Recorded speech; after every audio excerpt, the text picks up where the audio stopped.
Greetings, Royal Family. Welcome back to my channel. Thank you for returning. All of my returning subscribers, returning viewers, thank you, thank you, thank you. I always have to show my love and appreciation. If you are new to the Royal Palace, welcome to the Royal Family. If you like what you see, be sure to check out my other content.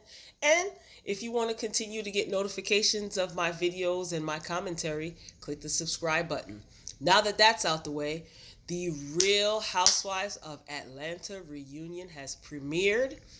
The dust has settled, and I'm ready to give my opinion.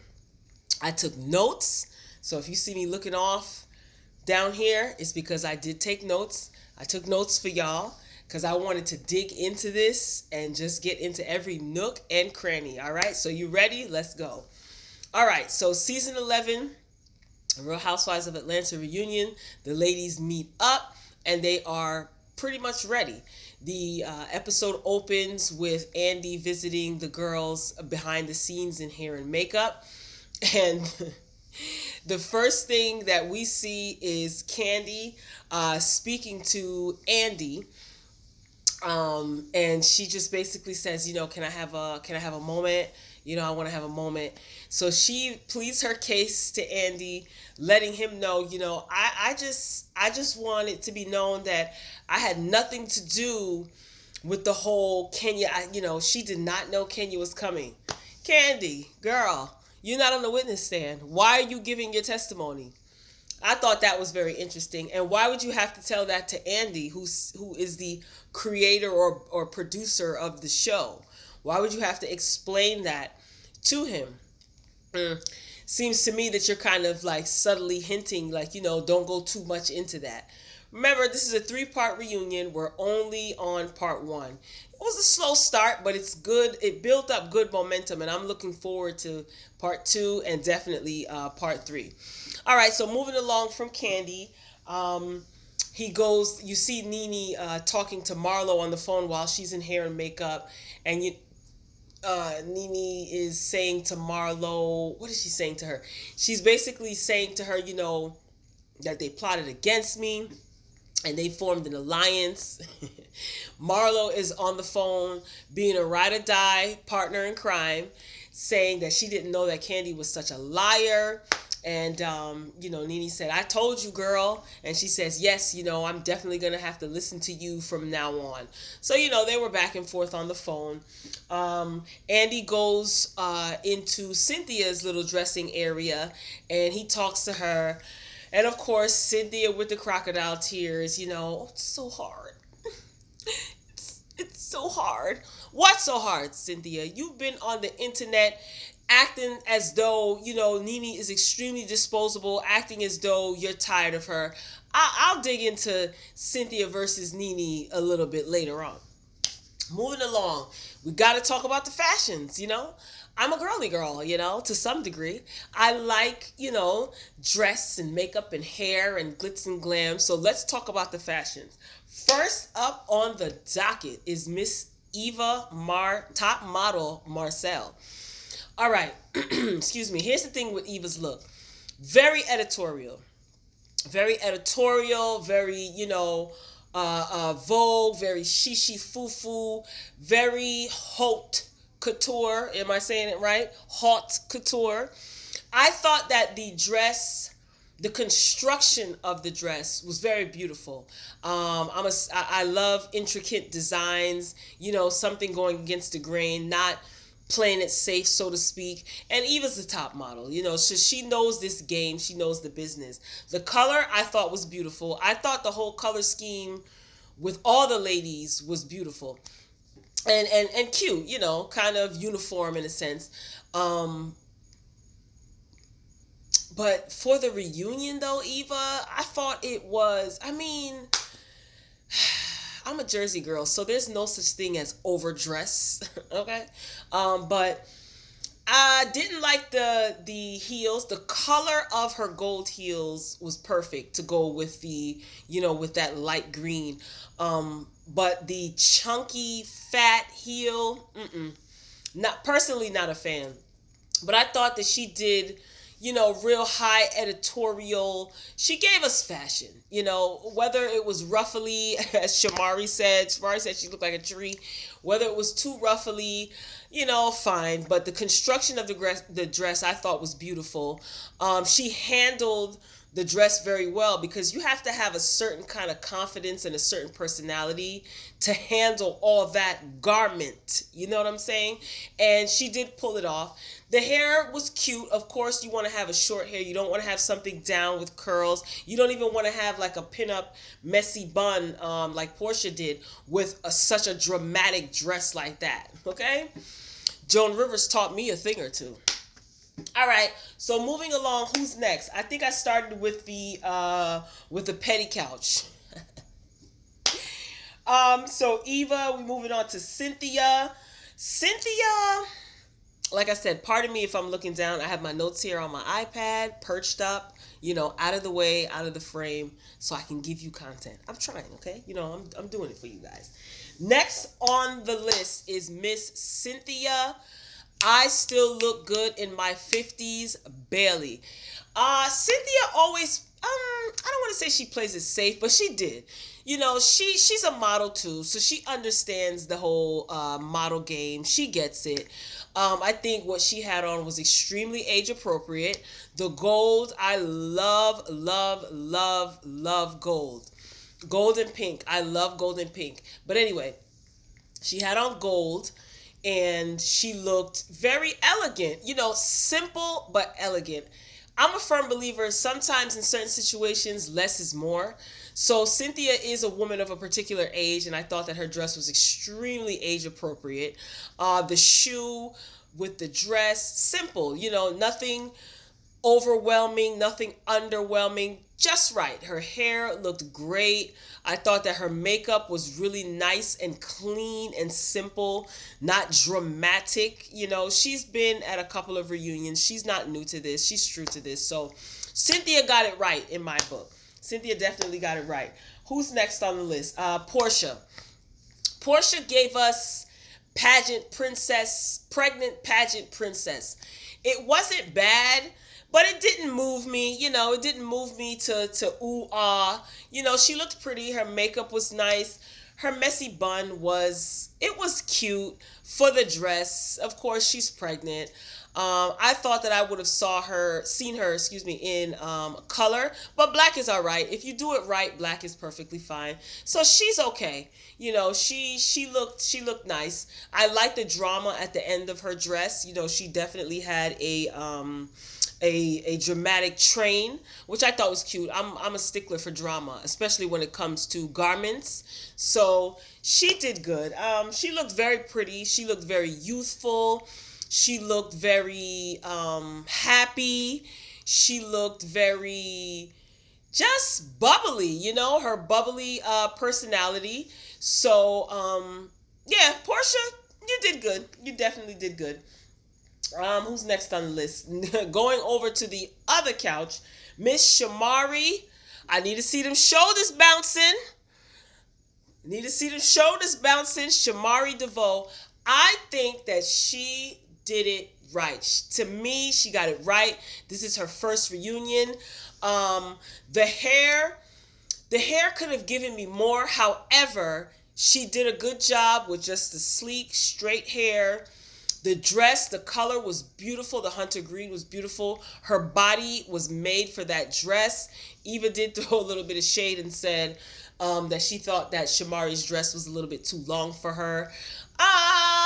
I didn't see her standing up, but it did photograph well sitting down, in my opinion. And that's what a lot of people need to take into consideration. If you're into fashion and things like that, something may look good on the rack, then it may look a little bit different on you, standing up, taking pictures. But these ladies are sitting down for the entire hour of the reunion. So is your dress going to photograph well sitting down? And going back to Eva real quick, I don't want to say that it didn't photograph well, but you could tell she's such a model that she had herself poised. If you go back and look at the reunion, she had herself poised so that the dress would photograph well. But she has the personality to carry off, to carry off all of that drama. But Shamari DeVoe, one of my favorites. I have to say she got it right. She gave you just enough. She gave you a little sparkle, a fitted. The bodice was very fitted. The dress was long to give you drama. Why else do girls wear long dresses? It's not just because we're tall. I'm tall. I'm 5'9". So not all tall girls, some short girls or medium-sized girls wear long dresses too because of the drama. Like, why not? If you're going to dress up, right? Why not? So I think she looked great. Her makeup, simple beat, nothing too much, nothing to take away from the dress.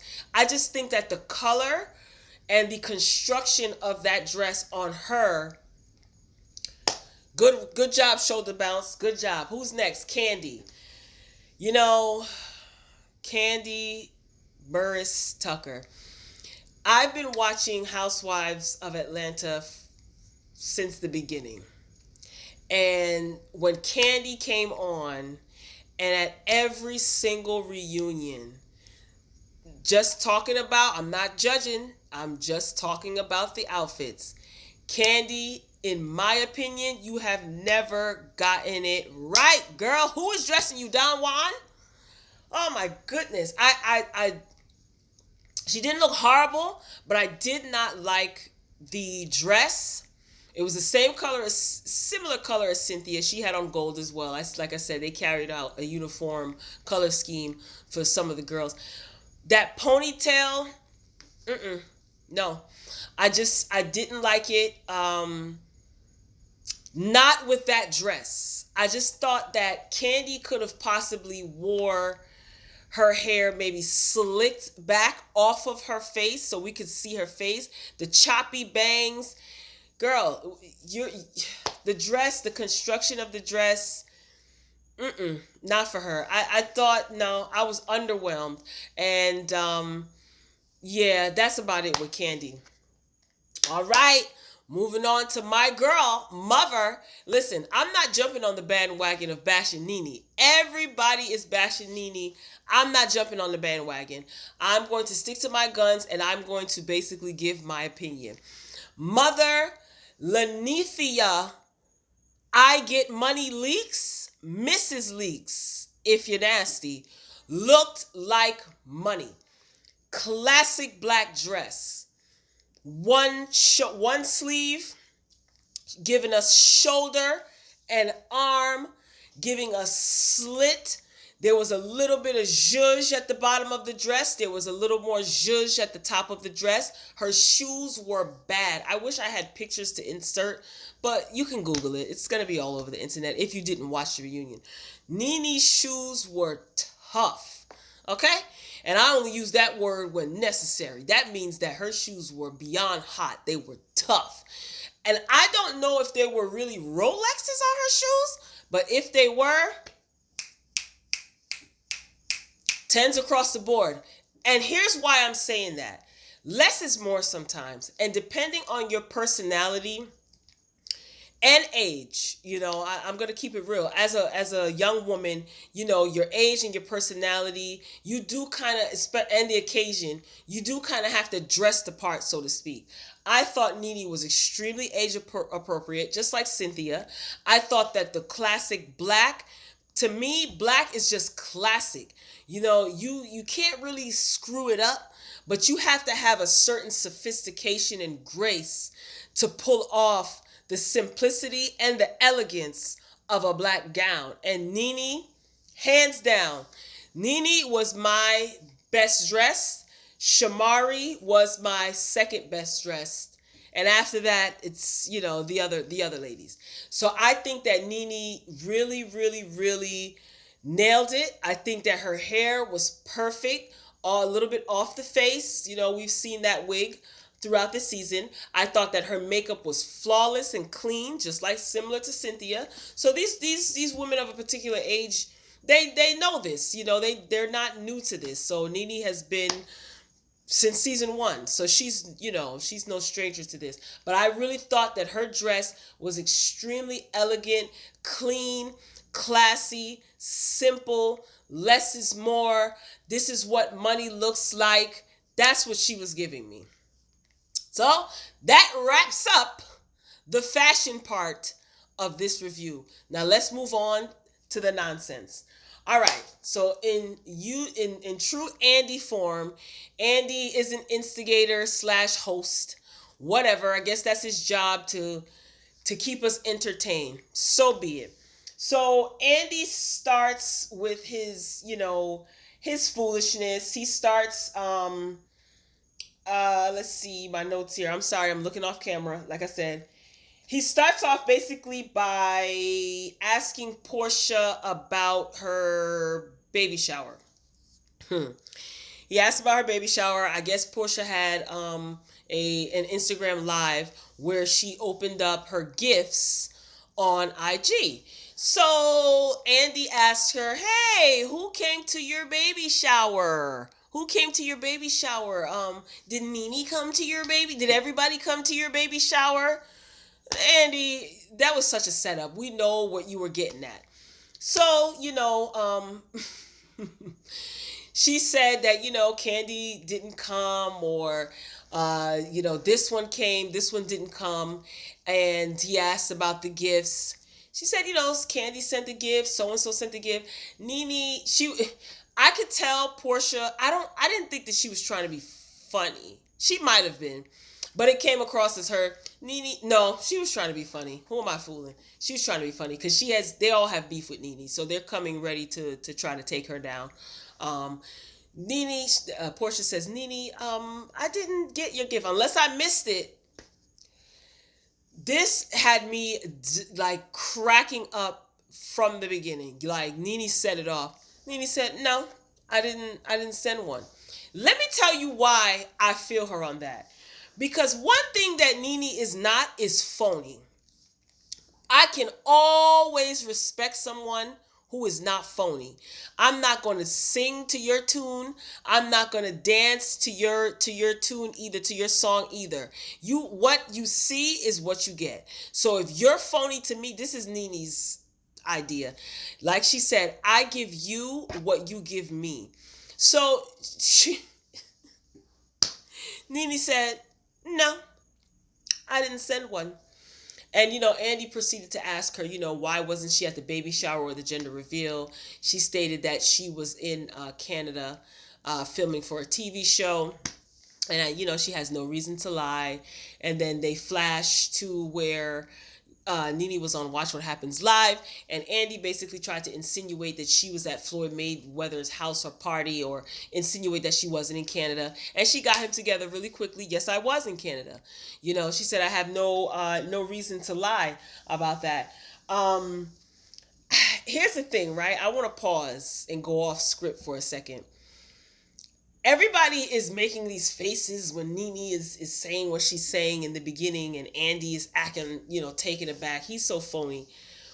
You guys, what did you expect? You guys, she had static with you guys throughout the season. Like, did you expect her to come with a box of Kleenex and bow down at every person's foot and apologize or cry and beg for mercy? She was going through what she was going through, and I talked about this in my previous video, Real Housewives of Atlanta season finale. Check it out. I gave my thoughts and opinions about Cynthia and about Nene and how everyone was being treated. Check it out. But I don't understand what you're expecting from Nene. I don't get it. Like, she knows that it's her turn to be on the hot seat. Just like last season, it was who? Kim Zolciak was on the hot seat. Prior to that, it was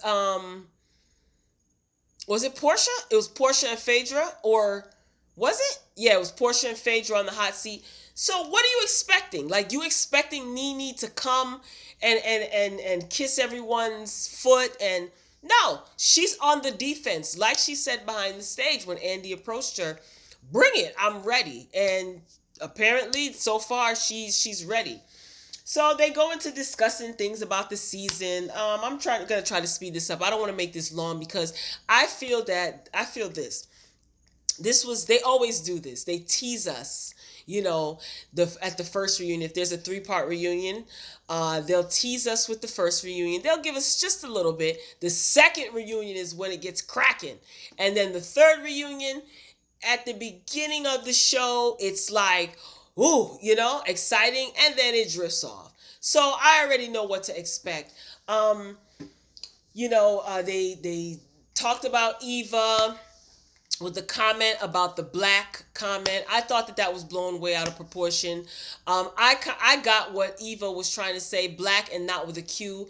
Candy, where did you get her saying something about dark-skinned women from her saying she's black but not with a Q? I totally got that reference, and I didn't even watch the entire season when it aired. I went back. I did watch the season finale, and I went back and kind of caught up on some episodes. But social media has been keeping me abreast of everything that's been going on. So, how did you get a colorism statement out of her saying Shamari or Shamia is definitely black, but not with a Q or whatever? She was referencing Shamari DeVoe's group, Black, that's spelled Blaque. Candy, you're doing too much. Which brings me to another point. I'm just fast forwarding a little bit here. Candy, I wanna make a comment regarding Candy. Candy is doing this whole new burlesque show, The Dungeon or whatever it's called, taking it on the road. You know what I found interesting, and it didn't dawn on me until today. If you remember, I'm trying to focus my camera. If you remember when Phaedra was last on the show, at that reunion, and even that season, if I'm not mistaken, that's season 9? It might be. I don't know. Whatever. Portia accused Candy of having a sex dungeon. Portia also and Phaedra also accused Candy of Phaedra basically told Portia that Candy and Todd were trying to get Portia over to their sex dungeon that Candy allegedly had, and get her inebriated to the point where they can have Todd, Candy, and Portia can have a threesome.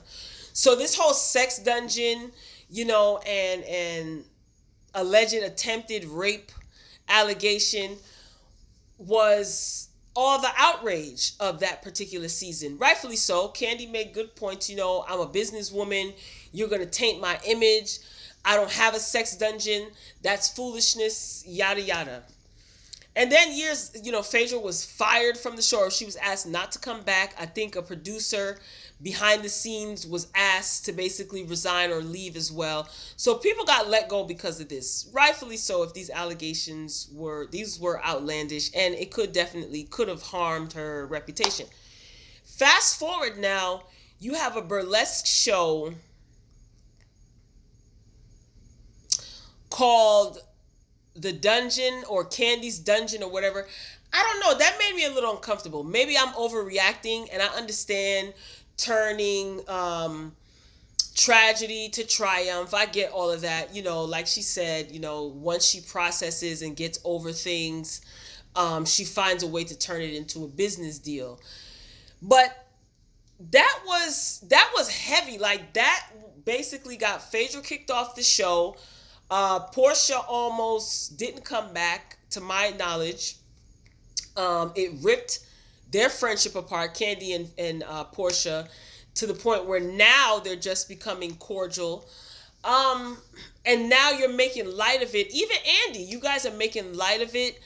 I don't know. I feel a little bit uneasy. That's like I don't know. I thought that was a little bit weird. I really thought that was a little bit weird.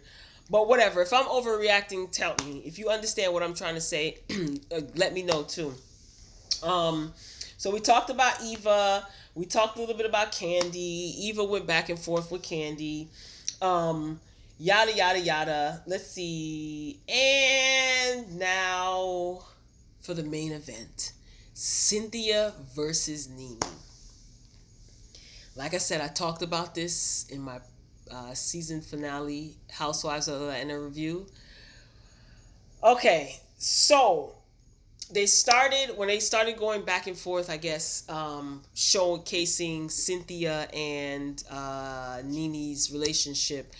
They criticized Nene on the show or on the reunion, basically highlighting how Nene was putting it out there that Greg, her husband, who was battling cancer, has since been in remission. Thank you, God. I'm so happy for Greg and for Nene and for his family. That is a huge battle, and he's overcome that thus far. So I just wanted to take a moment to point that out.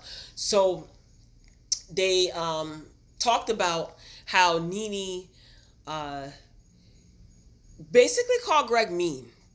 That's the long and short of it. She called Greg mean. People were criticizing her, saying that how could you say this? He's sick. And she actually corrected everyone and said it started off as a question, which I did see because I do follow Nene on Instagram.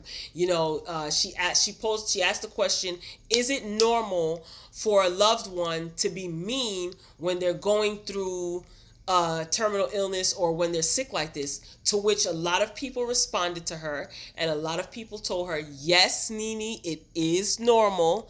And I spoke about this in my previous video, shameless plug. I talked about my experience with caring for a family member who was terminally ill with cancer and passed away almost going on 2 years now. So people did, tell her, reach out to her like, yeah, it's normal, so on and so forth.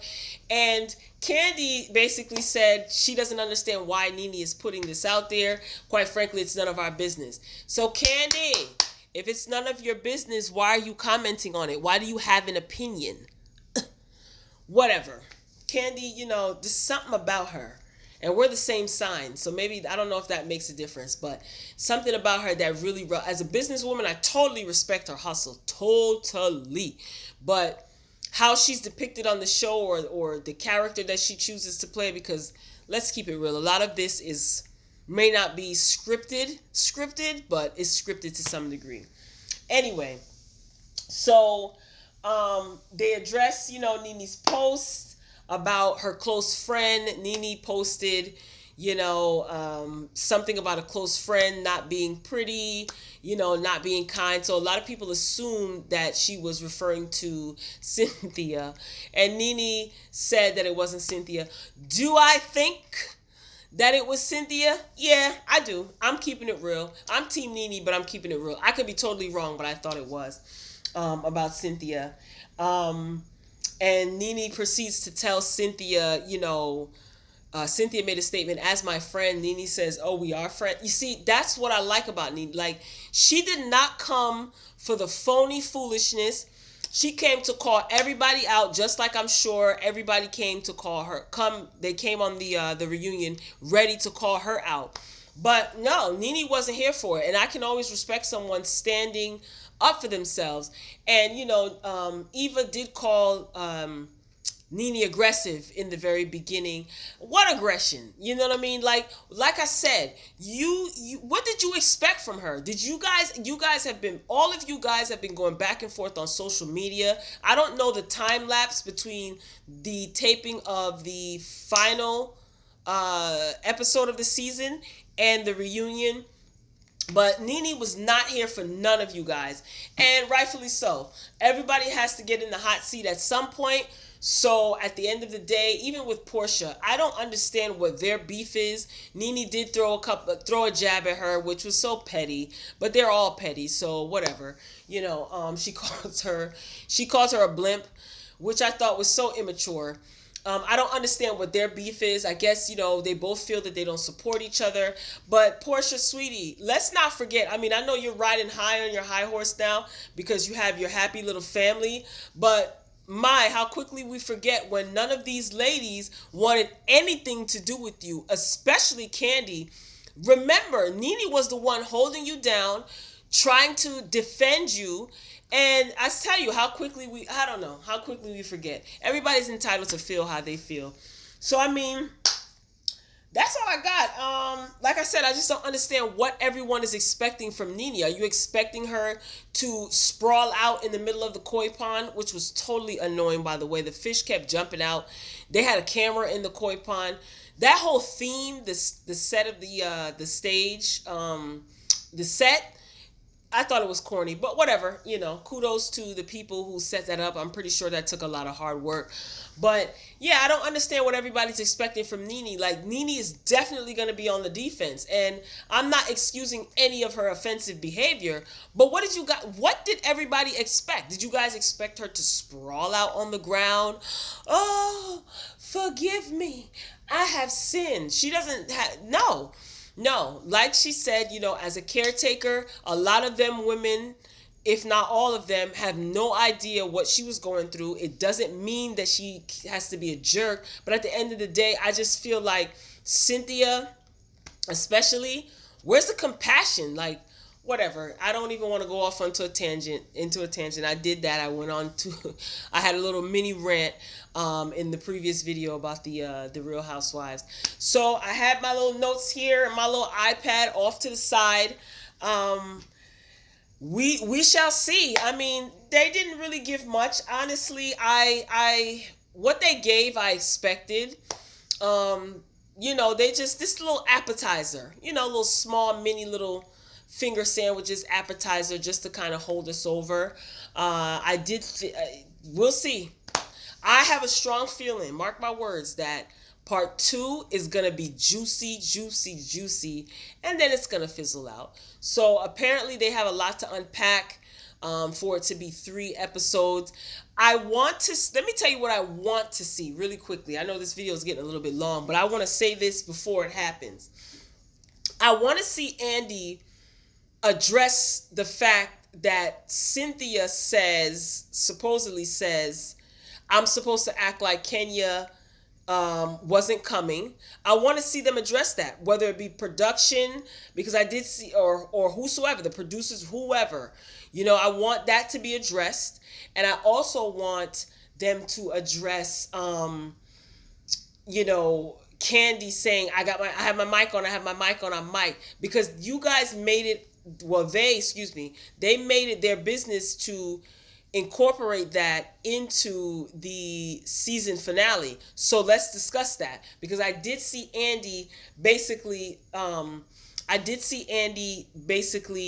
asking Nene about putting her hands on someone. And let me tell you something. I don't know what context that was used, because they do like to edit things to get you to come back to watch. They crop and edit things for the commercial for the next episode. But let me tell you something. If you are in my house, on my property, and you venture off into a section of the house where you were asked prior to not to enter, and you get dragged or grabbed, excuse me, you're in my house, violating my private space where I pay to live. So, yeah, I don't know. Listen, I just want to put this disclaimer. I never cared for Andy. I think Andy is very biased, among other things. I think that he is a troublemaker, among other things. I think that he's an instigator, among other things. And I think he has his favorites. You can take that however you want to take it. That wraps up my review for Real Housewives of Atlanta Season 11 Reunion Part 1. If you stayed this long, I want to say thank you, thank you. You could be anywhere else in the world, but you're here with me, Royal B. Until next time, folks. Peace, Royal Family.